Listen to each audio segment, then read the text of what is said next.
Good morning po! Magluluto tayo ngayon ng sweet and sour. As you can see, nandiyan na yung baboy na hinigaan natin. Naprito na natin yung kanina. Tapos, doon sa pinagprituhan natin, magigisa tayo ng sibuyas, bawang.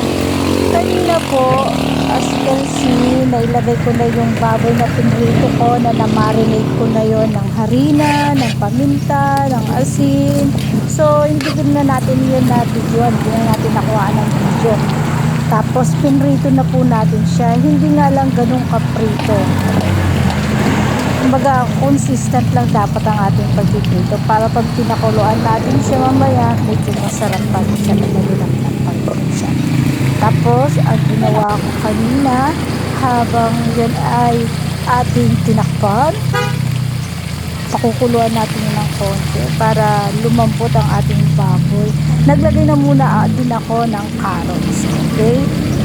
Kasi medyo matigas po ang carrots pagka maya-maya pa natin siya ilalagay.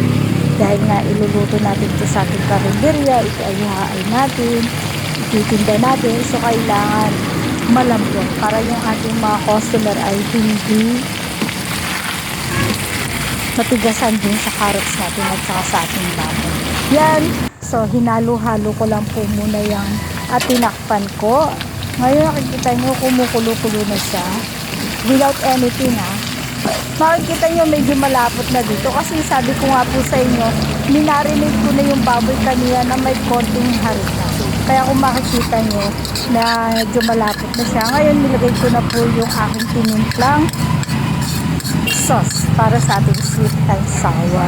Ano ba yung mga nilagay natin doon sa sauce? Nalagyan ko yun ng konting toyo, suka, paminta, asukal, para maglalaban po yung asin, tamis, at saka yung konting alat.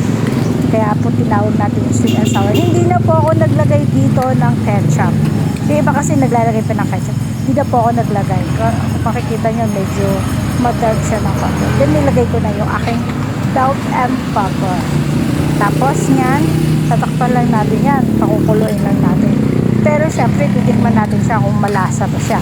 Kung tama lang ba yung lasa, baka sobrang asim naman. Ayan, makikita nyo medyo malapot na siya, no? Ayan.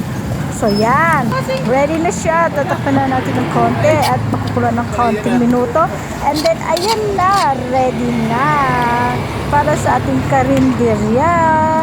Thank you! Thank you so much for always watching my YouTube channel and even my FB page. Thank